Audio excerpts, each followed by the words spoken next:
Hey, Fraggle fans, Beth here. As we near the end of Season 2, we're asking for your submissions for the Season 2 wrap-up episode. Any questions you might have for us, corrections for stuff we got wrong, cool info we forgot to mention, fan theories, fan art, whatever you got, we'll try to share it. It's hard to share visual art in an audio podcast, but we will thank you for it anyway. You can email beth@toughpigs.com or tag me in the Fraggle Talk Classic channel on the Tough Pigs Discord. Just make sure to get your submissions in by the end of March 2025. Okay, on with the show.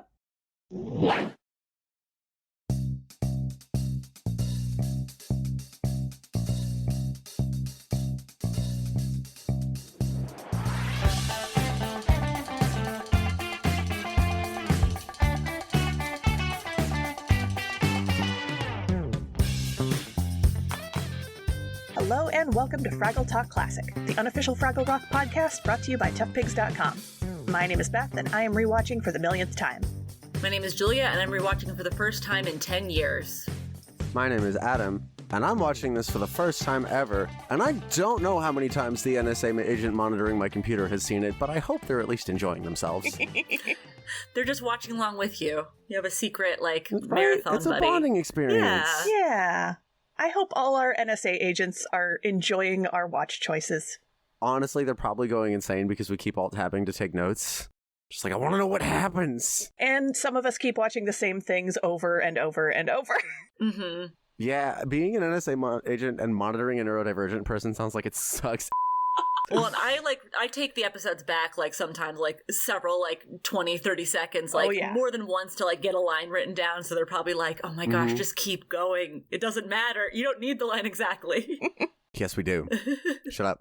And today we are talking about episode 22 of Season 2, Doozer Is As Doozer Does, which originally aired on May 28th, 1984, written by Jocelyn Stevenson and directed by Eric Till.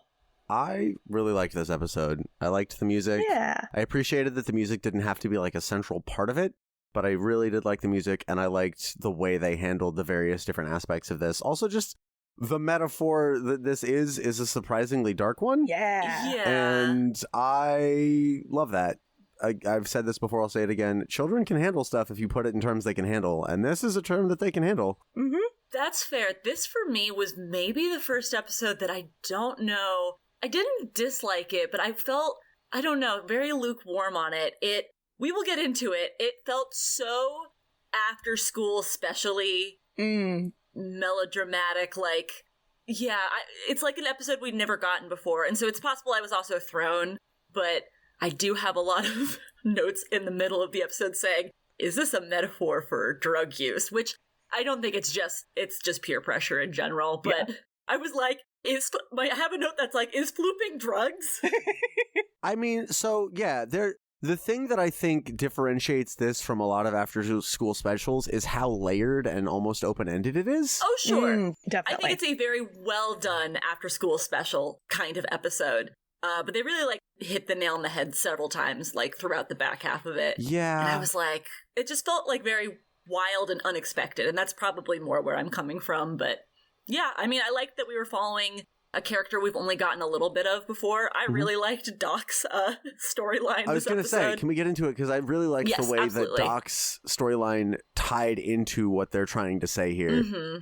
Starts off with Doc trying to figure out the right way, which also, great little detail. It's not just Doc saying, Sprocket, I'm going to get a job. It's him trying to figure out the best way to say it. Yes. Because that's a thing that humans do sometimes, is practice our existence, because we're not sure the best way to do a social thing. He also was so neurodivergent in this opening. He was practicing what he's going to say, something that, speaking as someone who's neurodivergent, I do all of the time. So often. He decided he had to, the interview was, happening pretty soon, but then he's like, no, wait, I need to get ready in maybe not a realistic amount of time to get ready, and his tie was in the toolbox. I was just check, check, check. I also love that Sprocket knew the tie was in the toolbox. Mm-hmm. This reminded me of one of my favorite memories. I was walking home to a bus station, and I stopped off at the Barnes & Noble by the bus station so that I could poop. And I was in the stall, and I'd been busy all day, and I was I get to sit down, I get to relax.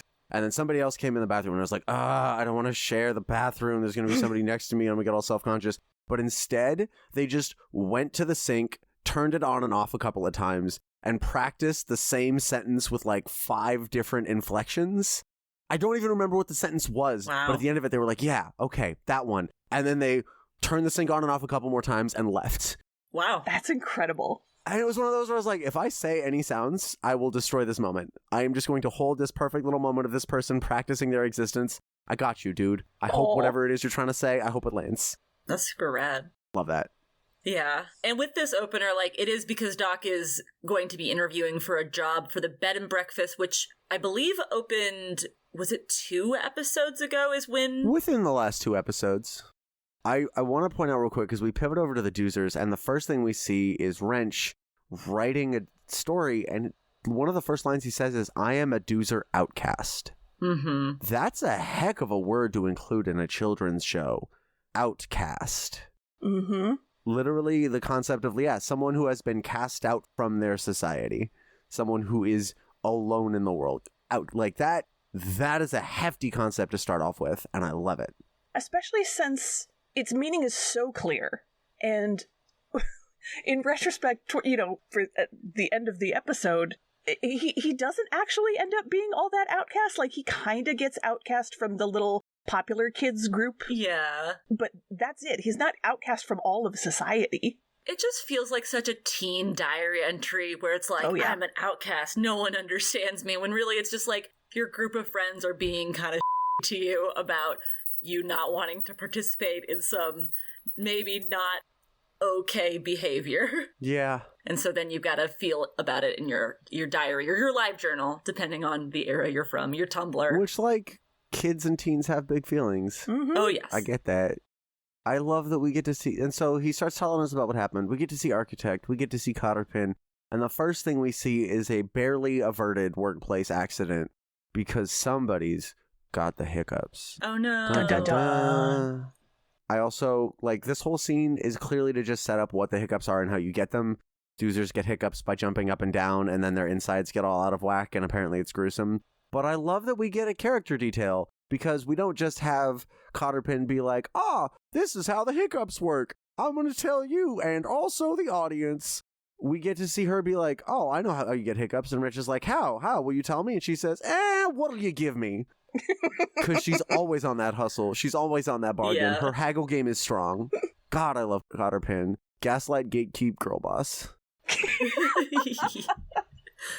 Yeah, she probably doesn't know either. Or, like, she just is, like, telling him what she has also heard, but, doesn't, like, have this information firsthand. She clearly doesn't know that they go away eventually. No, they don't. She is correct that is how you get hiccups, is you move up and down. Like, that is what that causes. True. And then we get to see that Wrench's whole crew gets a promotion, and they're going to be working on the supports for, like, the whole place. And that's huge. And they start talking, and they have their own piece of slang. Yes. They say things are very rev. Yes, R-E-V, rev. As in to rev an engine, I guess? Oh, I thought it was short for reverend because priests are cool. I didn't think that. I thought it was short for revenant because vengeful ghosts are cool. There's a lot of religious words that start with rev. True. Church go fast. We're all doing great. Living that fast life. Fast and furious. They even sing a little song about it. Mm-hmm. I love this song. This is some honest to God, like Motown doo-wop. Like, okay. Yeah. Oh, it's so good. The lyrics, very repetitive, but it was so worth it to me just because it was so genre. And the Doozers are dancing. They do the little moonwalk. I know. They're like doing little moonwalks. With their little Doozer feet. He's like jumping on one leg and then they're shimmying. It's so good. Halfway through the song I just wrote, Turbo, stop trying to make Rev happen. Ha! They say Rev so many times. They really do. Yeah. It's because they're reverent for our Lord Jesus Christ. Praise God. Oh, jeez. Sorry, Bug Jesus. The Carpenter bit fits, but Bug Jesus. Oh, Carpenter Beetle. There's a Carpenter Beetle, right? Carpenter Beetle Jesus, Doozer religion. Somebody draw this, please. That's gotta be a children's book somewhere. Oh, boy. I have a question for after the song. So, sweet. This is like the one time we really see the Fraggles. Yes. Wrench is like, we gotta hide, we gotta get away. And then Turbo's like, no, we don't care if it's dangerous. We're gonna hide and watch them. But, like, we've seen the Doozers operating around the Fraggles so much in the past. Is this, like, an introduction to this mindset? Well, they specifically say spying on Fraggles is dangerous. So I wonder if that's the... Maybe it's just paying attention to them then? Yeah. Okay. I don't know. It could be potentially dangerous if, you know, you're having conversation with your friends and then all of a sudden some walking mountains come by and you're just staring up at them. And then the walking mountains look at you and go, hey, quit staring at us. Yeah. Yeah, especially if you don't really know much about walking mountain culture. Exactly. One of the things that I really appreciate that they're already starting, because he starts saying, like, Support Squad 8 doesn't worry about dangerous, because they're like, yeah, that's like it starts off with, they're like, hey, this is like a dangerous job that we're going to be upgraded to. Yeah. Because it starts off with them, like, the job that they get assigned to, the working on the supports, is a dangerous job, and the reason that they're getting it is because they've shown that they're really competent. And he's like, hey, aren't you worried? And he goes, no, we don't worry about danger. And so there's this, like, comparison of, and also, like, false collation of danger that, as in a risk you're taking to support the community, versus, like, doing a dangerous job to support the community, versus danger as in a risk you're taking that's just a risk to yourself, i.e. spying on giants, versus danger that is something that is actively endangering the community, i.e. drinking before doing construction. I mean, getting the hiccups before doing construction. Yeah. Like, there's 3 different types of danger here, and they're collating them in, like, a really elegant piece of sophistry. And it's also bringing in the societal concept of cool and uncool, specifically as a social tool for exclusion and inclusion. Yeah.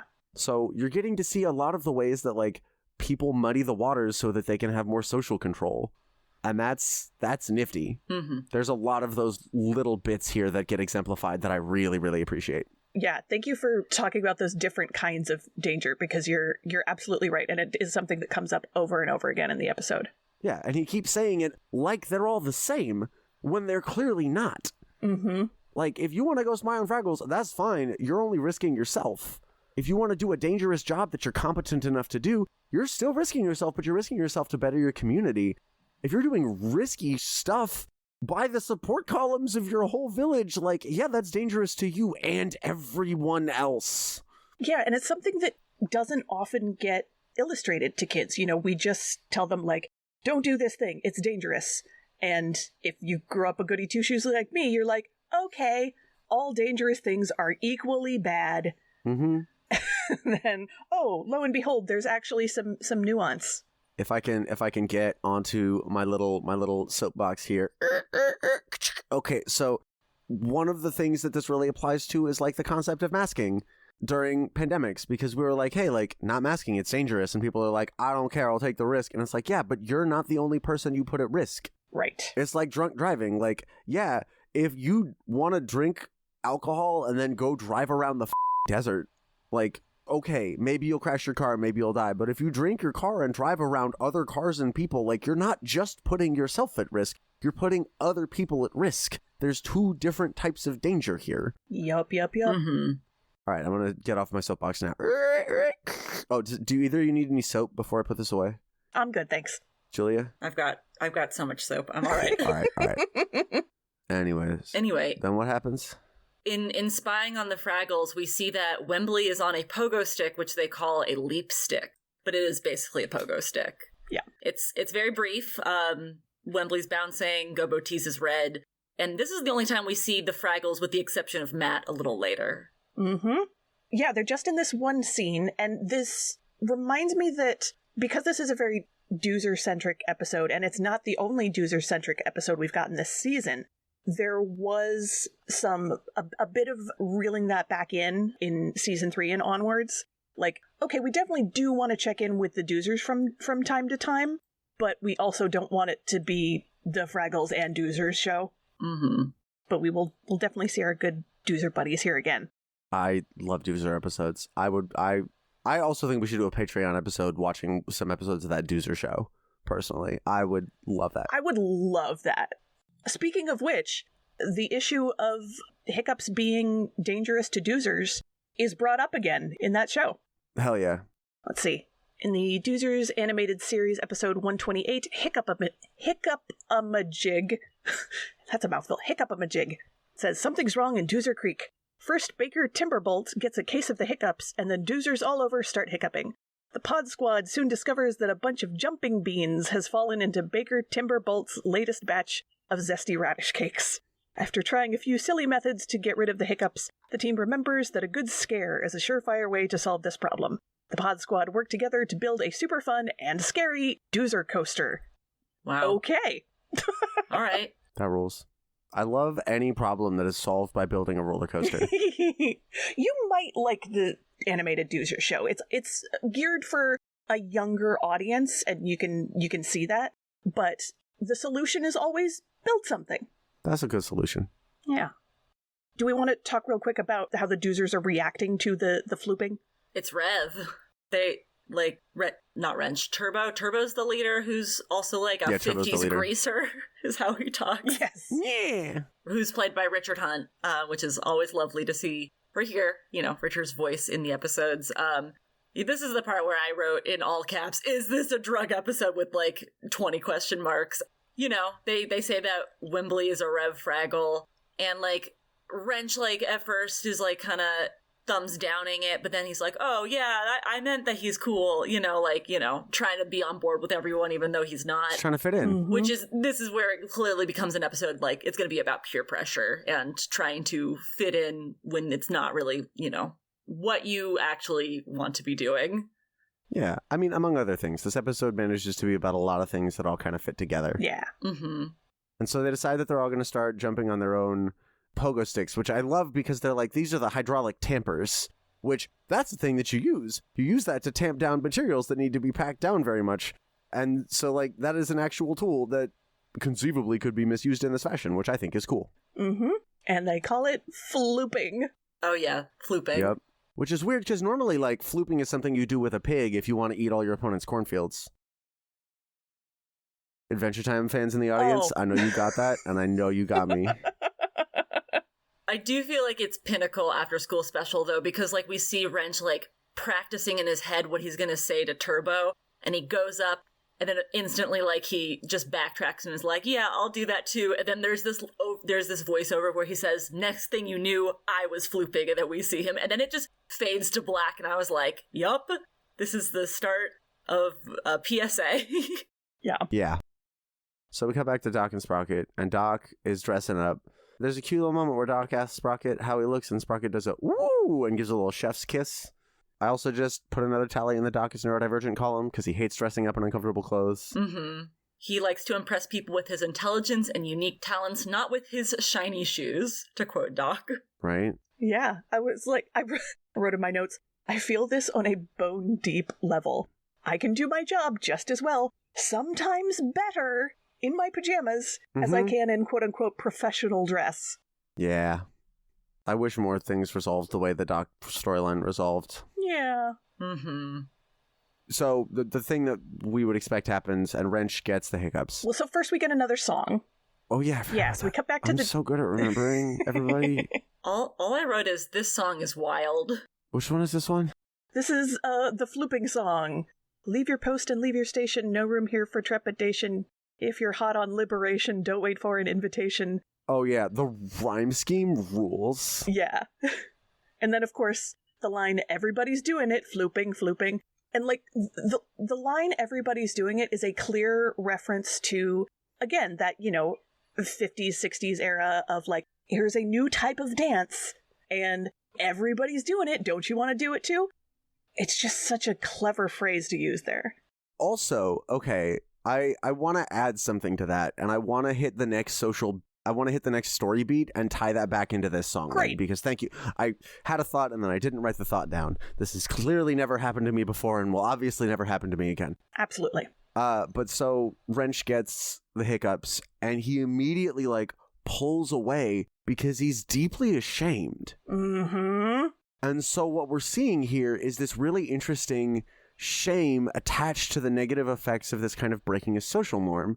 It's the difference between drinking excessively with friends and calling it a party versus like being addicted to alcohol and like realizing that you're an alcoholic. Mm.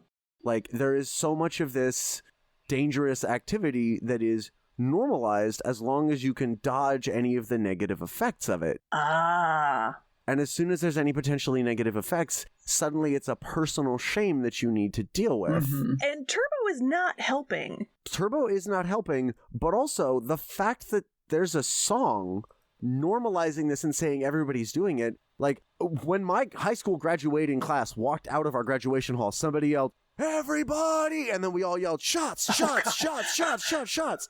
Because there are huge popular songs that glorify consuming alcohol in a way that could be and often is deeply unhealthy. Mm-hmm.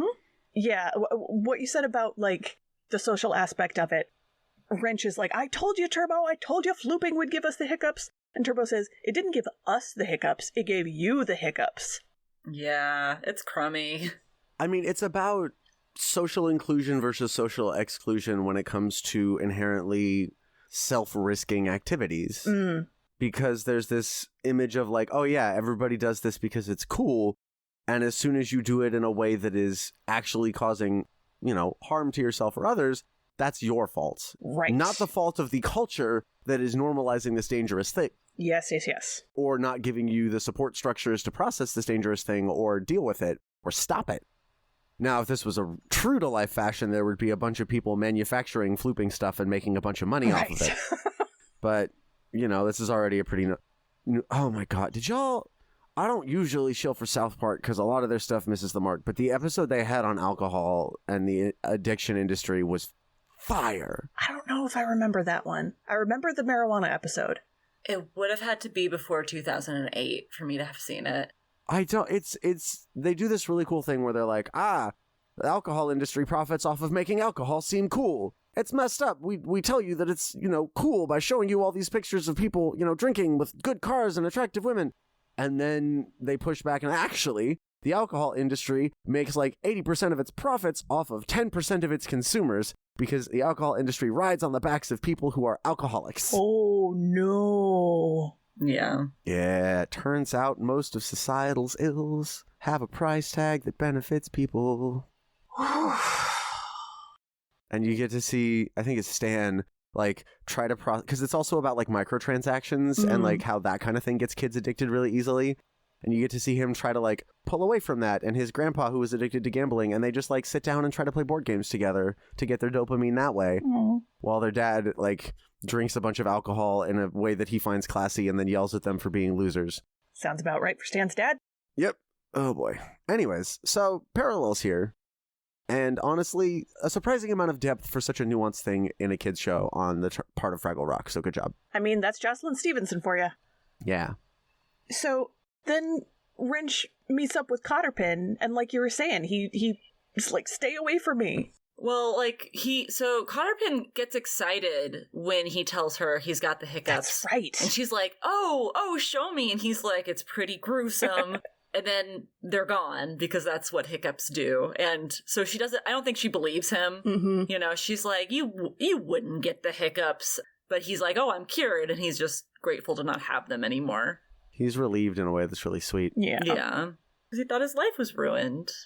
It's going to be an actual, like, I guess that would make him an outcast so maybe that's why he was, like, already in that mindset of, like, oh, I'm going to have to be an outcast now.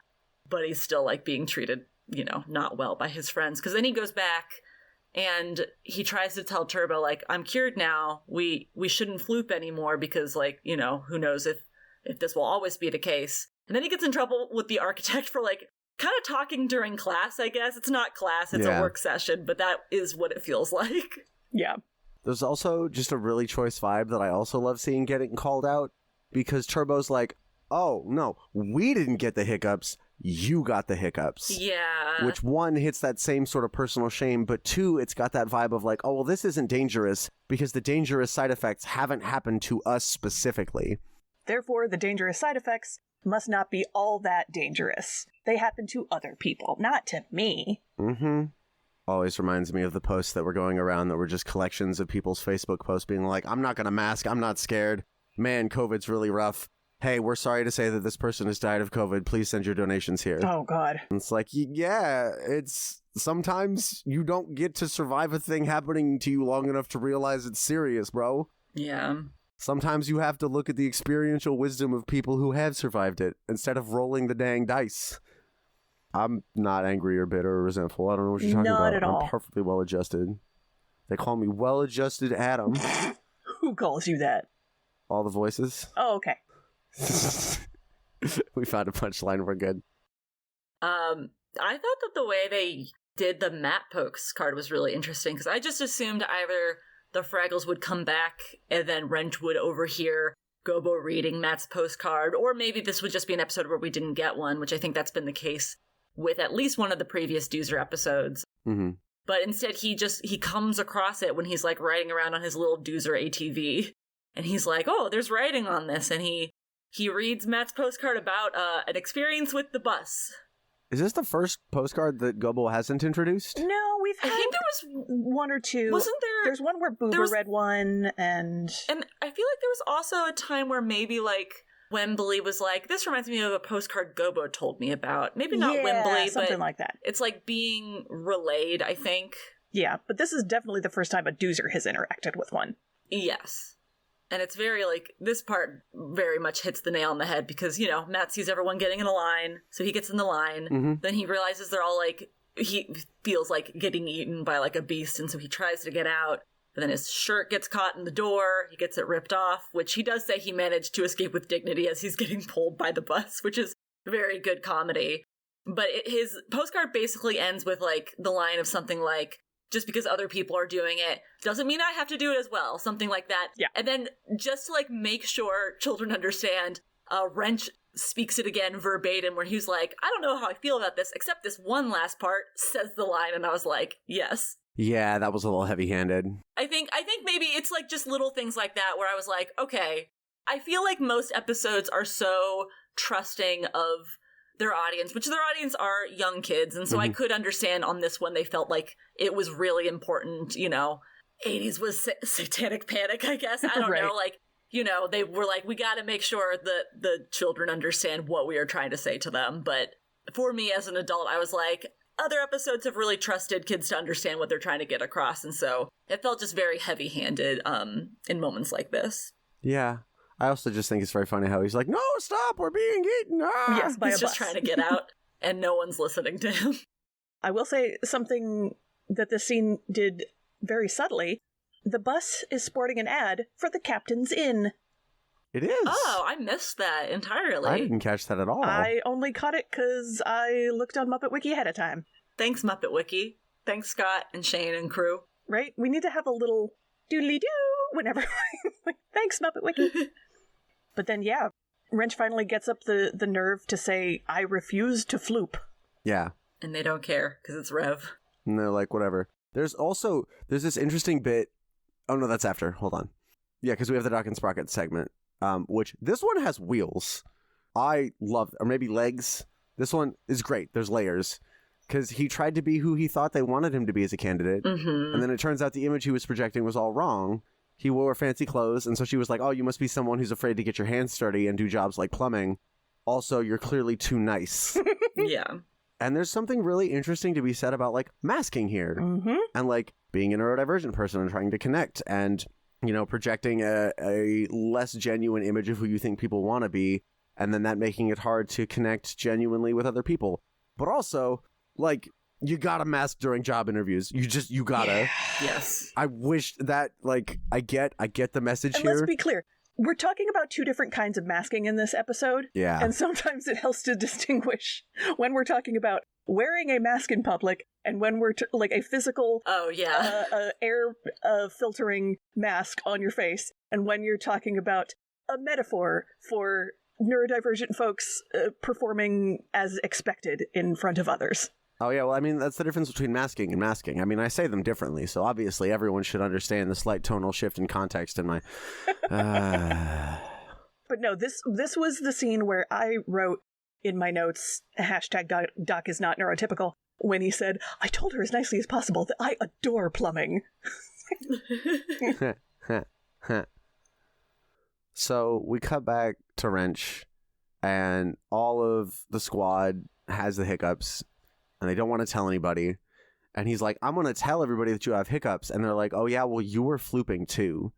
which is part of how this kind of toxic behavior perpetuates, because people get you to break a social contract by saying it's cool, and then they threaten to out you as a participant if you express concern. Yeah. One note, though, it is extremely cute when they get a hiccup that their little helmet, like, pops off for a second. Yeah, that falls down kind of above their, or over their eyes. Yeah. It is delightful. It's, like, also, though, like, so when Wrench gets the hiccups, Turbo's immediately like, stay away from us, like, says that immediately, like, you gotta go away, we don't want to be near you. But then suddenly they all have the hiccups, and Turbo's like, it's fine, we're ignoring them. And I'm like, okay, Turbo, wow. More behavior that I don't condone. Yeah. And then he's, like, calling up to the architect, like, Wrench is the one impeding our job here. Permission to get him kicked off the squad. Yeah. Ugh, I don't know how I feel about this Turbo character. Yeah. Yeah, I also don't think the resolve that they had him do was enough, but that's just me. Yeah, we'll talk about that in a sec.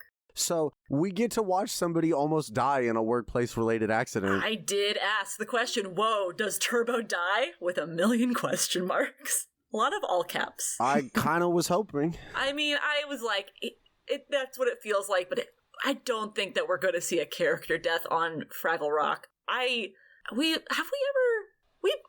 never seen a character die on Fraggle Rock, Beth, right? We have not. I know, obviously, there are characters from, like, history that they're talking about, right, who presumably are no longer alive, but... Oh, and I guess Marooned would be the closest. Marooned is the closest we've gotten so far, where they talk about the concept of death while they're in danger.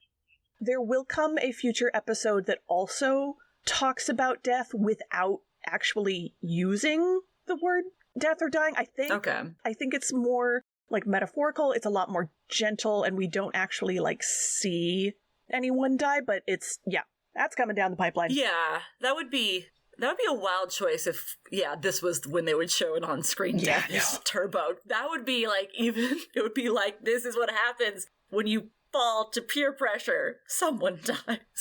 Which, That's a little too after-school special. Yeah, and also, again, age demographic. They probably are like, we can't actually do that, so we will just show that they have been harmed, things have happened, and escalated, but ultimately, they're gonna be in a cute little wheelchair with some casts, so they're gonna be okay. Yeah. Bandages cure everything. But yeah, big cave-in happens at the site that they're working at because of all of the hiccups, and they all get, like, pulled out, like, kind of almost like airlifted out of the hole by Architect and Cotterpen. Yeah. And one of the little cronies, Scoop and Tweezer are just, like, a less interesting, less charming Philo and Gunge. Oh, yeah. Yeah. But they at least, tell the Architect and Cotterpin, like, he was right all along, we should have listened to him. Like, okay, someone said it to the people in charge. Yeah. Yes, it's nice to say it to the person who you wronged, but it's also nice to make sure that the people in charge know who was actually culpable and who was not. Indeed. And is there any other scene before we get to see the last one with him and Turbo? Yeah, it's just the last scene with him and Turbo. Yeah, just Wrench pushing Turbo around in his little wheelchair and them talking, and... Yeah. There was a nice little callback in that scene where Turbo says, it's nice of you to even talk to me seeing as I was really mean to you, and Wrench says, mean? Are you joking? You were absolutely rotten. And Turbo says, yeah, I was joking. Mean, get it? And he laughs, and, like, that's not really a joke, but that's kind of the point, is that Turbo did that to him twice before in this episode. Wrench would say something sincere, and Turbo would go, are you joking? And Wrench would cave in and go, oh, yeah, it was a joke. Get it? Oh, okay. I didn't get it, but I was a little rushed watching this episode, so I said, it's fine. I caught that, and I appreciated it, but I did think it could have been a little bit, I don't know. I have issues with this whole resolve, honestly, because... What they're doing is they're inverting the thing, because, like, that, or at least that signal is basically Turbo trying to now fit in with Wrench instead of the other way around. And, like, I don't know. And then there's the thing of him being like, well, actually, you don't care about being cool anymore. And Wrench is like, I don't care about it at all. And he's like, even if I say that what you did that bear was super cool. And he's like, oh, okay, friends. And it's like, that is not enough to be friends with somebody. It's very cheesy. He could have just been like, hey, I'll see you at work when you're better. Yeah. Yeah. It just feels too neat, and Yeah. I know from all of the Fraggle Rock we've watched that they're capable of like handling these complex situations and relationships with maybe a bit just like more realistically almost even, and this one was just like I'm happy to not be like you because of what you do, and it's but I do actually think that you're cool because of the way you acted. We're friends, and that's just like the little bow on it where maybe that also like adds into my overall feelings on this one. I definitely agree that it is a little too neat. Mm-hmm. Yeah, and then it's over. We see Doc getting the job. Oh, that's the final. Yeah, I forgot about that. He got the job. Sprocket's chewing on his tie. And then Doc's gonna maybe go ask his new boss to go out to dinner. It was a different time, Julia. It was a different time. She hired me. She likes me for the way I am, not the way I look. Let's go ask her out for dinner. As he's putting the tie on that now is full of holes. And probably dog slobber, too. Yeah. So, I mean, hey, that's who Doc is. Yeah, I mean, there was already implication in the previous episode that maybe him and this woman whose name I am blanking on are, like, a little flirtatious. Ms. Ardath. Ardath? Ardath. Ardath. And her dog's And Marigold. her nemesis, Aren't Death. Oh, nice. Thank you. Beth, do you want to tell us about the international versions? I would love to, but there are no notes on Muppet Wiki about the international versions of this episode. No! Dang you, Muppet Wiki. Give us notes about the international versions of this episode. Well, Muppet Wiki is not an all-knowing entity that magically has all the answers. Blasphemy. It has the answers. Muppet Wiki will guide us away from your heretical lies. Because people just like you, yes, you, listener, can contribute to it. For just $10 a day. No, for free. Muppet Wikipedia can feed you? I don't... No. I lost the thread. Maybe it's in my soapbox. Nope, just soap. You want to talk about how to make the world a little fragglier? Let's talk about how to make the world a little fragglier. How should we make the world a little bit fragglier? Or maybe a little more doozery in this case. Oh, yeah, you're right. Doozery. I mean, like, the only one I can think of, it just feels so obvious to the overarching, like, message of the episode. Just, being true to yourself is Rev, I guess, if we're going with the slang. Heck yeah. Obviously, like...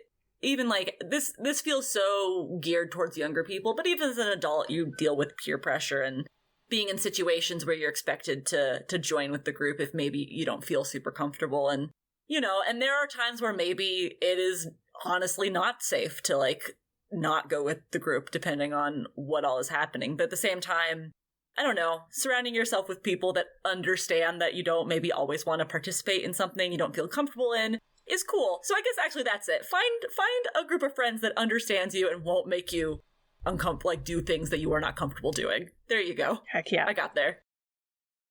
If you're going to be doing a task that supports the safety, emotional or physical, of living things, do it sober. Don't do it with something on top of your mindset that will impair you mentally or physically. Do it at your best. Yeah. And I'll say, kind of from Wembley's point of view, if you're enjoying something that's perfectly safe for you and then accidentally introduce it to an ecosystem where maybe it's not so safe, maybe pay attention and follow up on that. And if the little people begin to follow you, be responsible with this power. Yes. Thank you. Was that what you were going for? Yeah, just thinking about, like, extending that idea of personal safety into public safety. Yeah. Y'all want to plug your pluggables? You can find me on various social media. We'll see which ones I stick around on. At Beth Anna Cook. That's Anna with 2 N's. And occasionally writing stuff for toughpigs.com. And you can find me at Geek Girl Grown Up, mostly on Instagram. I think I'm on Threads and Blue Sky, but also, am I? Not really. And then also JuliaGaskell.com for poetry, and also occasionally writing for Tough Pigs. Instead of plugging my pluggables, I'm going to unplug my unpluggables. Oh man, hold on, my monitor turned off. Well, that didn't work. All right, that is it for this episode. Reminder to check out toughpigs.com, give us a good review on your podcatcher of choice, and we will see you next time. Don't forget to dance your cares away. Down at Fraggle Talk. Wow. Fraggle Talk Classic is brought to you by toughpigs.com. Fraggle Talk art by Dave Hulteen Jr. The Fraggle Rock mark and logo, characters, and elements are trademarks of the Jim Henson Company. All rights reserved. The Fraggle Rock theme song, written by Philip Balsam and Dennis Lee, is used with permission. Special thanks to the Jim Henson Company and the entire Fraggle Rock family. For more from Tough Pigs, please find us at Tough Pigs on Twitter, Facebook, Instagram, TikTok, TeePublic, and Patreon. Fraggle Talk Classic is produced and edited by me, Beth Cook. Thank you to Joe Hennis, the Tough Pigs Muppet Fan Podcast executive producer. Thanks for listening, and we'll see you next time, down at Fraggle Talk. It was in the episode with Roz that we had Roz on, right? Yes, I just listened to it. But if we just say within the last 2 episodes, then it includes that and is a true statement. Let's do that, because I'm getting the spinning wheel of doom. Don't worry about it. I had a friend in college who used to call his gaydar the MacBook loading wheel because it's rainbow, it spins around and does nothing and frustrates everyone. He hit on so many straight people. He was great. Oh.